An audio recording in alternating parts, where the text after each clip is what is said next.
7 अक्टूबर को इजराइल पर हमास के बर्बर हमलों को पाकिस्तान में अभी भी बहुत चाव से देखा जा रहा है। इस वहशियाना खून खराबे को लेकर पाकिस्तानियों की ऐसी दिलचस्पी आस पड़ोस के लिए किसी अलार्म से कम नहीं है। ये बात बहुत कम सोची जाती थी कि किसी मुल्क से बगैर किसी जंग के, किसी लड़ाई के कोई आपके मुल्क में दाखिल होगा, जैसे कि हमास ने किया। तो आपके मुल्क में कोई दाखिल हो और आपके लोगों को उठाकर ले जाए, ये एक ऐसी चीज है कि जिससे निपटने के लिए दुनिया सोच रही है। इंडिया भी अब ऐसा सोच रहा है। जो मिलिट्री है इंडिया की, वो ये देख रही है कि अपने सिस्टम जो है उसको अपडेट किया जाए, और इस सिलसिले में जो इंडिया के बॉर्डर्स हैं वहां पर ड्रोन डिफेंस सिस्टम जो है उसको इसलिए बेहतर बनाया जाए कि हमास लाइक कोई खतरा उनको ना रहे, या अगर कोई ऐसा हमला होता है तो उसको काउंटर कर सके। पाकिस्तान में हमास का एजेंडा चलाने वालों को इस बात पर बड़ा एतराज है कि हमास के हक में उनके मुल्क जैसे जुलूस भारत में क्यों नहीं निकल रहे, जबकि पाकिस्तान से ज्यादा मुसलमान तो भारत में हैं। ऐ अल्लाह, यहूदी अपनी ताकत पर हैं, फ़लस्तीनी सिर्फ आप पर मुनहसर है। कि अबू उबैदा जो हैं उन्होंने कहा है कि मैं दुश्मन से कहता हूँ कि हम अब भी तुम्हारे लिए नई किस्म की मौत का मज़ा चखाने के मुंतज़िर। और ये जो जंग है पूरी दुनिया में फैलना शुरू हो गई है। तमाम ममालिक के लोग सड़कों पर निकल आए हैं। वो तमाम ममालिक जो इसके ऊपर आवाज़ नहीं उठा रहे, उन्हें शर्म से डूब मरना चाहिए। इस वक्त इंडिया जो मीडिया है, इंडियन मीडिया, वो तो बहुत ज़्यादा प्रोपेगेंडा फैला रहा है, लेकिन उनके अवाम जो है उनका फैसला दूसरी तरफ है, जिसका सबूत यह है कि इतनी बड़ी तादाद में लोग बाहर निकले हैं। 7 अक्टूबर को हमास के इजराइल पर हमले के बाद से पूरी दुनिया में हमास के समर्थन में मुसलमान रैलियां निकाल रहे हैं, लेकिन पाकिस्तान जैसी रैलियां कहीं नहीं हुई।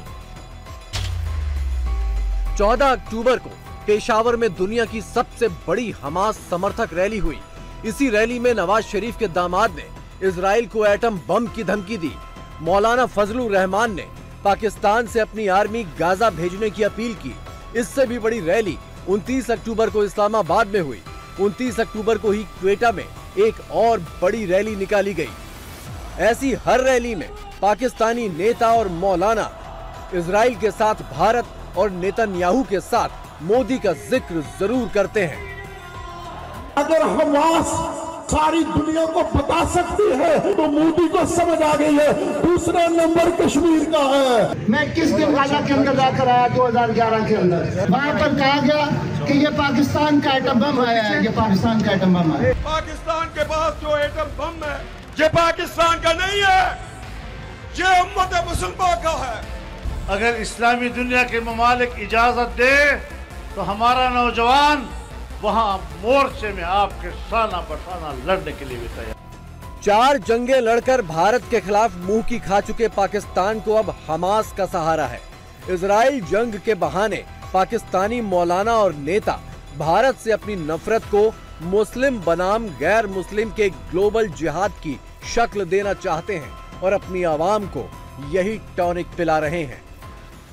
अगर तुम नेतन्याहू के साथ तेल अवीव में खड़े हो और अपना शैतानी असलहा अरब मुल्कों के डिब्बों से निकाल कर उसे दे रहे हो, तो ये सारा अल्लाह का लश्कर मौजूद है और पूरी दुनिया में मौजूद है। सिर्फ रावलपिंडी इस्लामाबाद नहीं, पूरा पाकिस्तान 25 करोड़ अपने मजलूम फलस्तीनी भाइयों गजा वालों के। फलस्तीन में जो जुर्म है उसका ये असली मुजरिम है, कश्मीर के जुर्म का ये असली मुजरिम है। ये इज्तिमा ये बताने नहीं आया कि मजलूमों के लिए हमें दवाएं भेजनी है, कंबल भेजने हैं, फातिहा पढ़नी है, अफसोस करना है, बल्कि ये इसलिए आए हैं सरों पे पट्टियां बांध कर कि हमें भी गज्जा पहुंचाने का एहतमाम किया जाए, या उन्हीं की तरह मर जाए, शहीद हो जाए, या फिर सरफराज होकर अक्सा में उनके साथ जाकर नमाज शुक्र अदा करें। हमास और मुजाहिदीन को अल्लाह तबारक व तआला कामयाबी अता फरमाए।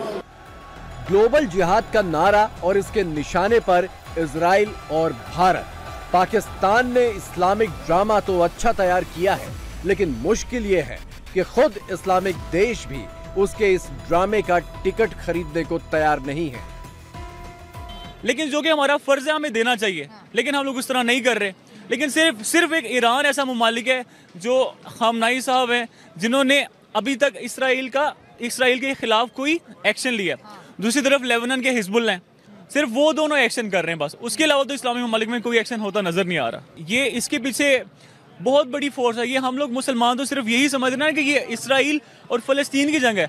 इसराइल और फ़लस्तीन की तो ये बहुत छोटी सी बात है, और इंशाल्लाह ये आज़ाद होके रहेगा, इमाम ज़माना का ज़हूर होगा और ये रिहा होगा, ये होना ही है, ये रिटर्न है। सारे जो मुसलमान भाई हैं हर चीज़ को उसको पीछे रख के उनको चाहिए कि इसके लिए आवाज़ उठाएं। बेसिकली वो हमारे ही कल्चर में से हैं, और ये एक मजहबी लड़ाई है जिसको इसराइली मेरे ख्याल से इस वजह से उधर जुल्म कर रहे हैं क्योंकि उनकी इबादत गाहें वो समझते हैं कि वो हैं। आतंकियों के साथ मंच पर खड़े होने वाले पाकिस्तानी नेता और आतंकियों के समर्थन में रैलियां निकालने वाले पाकिस्तानी नेता, इन्हें इस बात से कोई फर्क नहीं पड़ता कि तहरीके तालिबान के आतंकी भी हजारों आम पाकिस्तानियों को जिहाद और इस्लाम के नाम पर ही मौत के घाट उतार चुके हैं और लगातार कत्ल करते जा रहे हैं।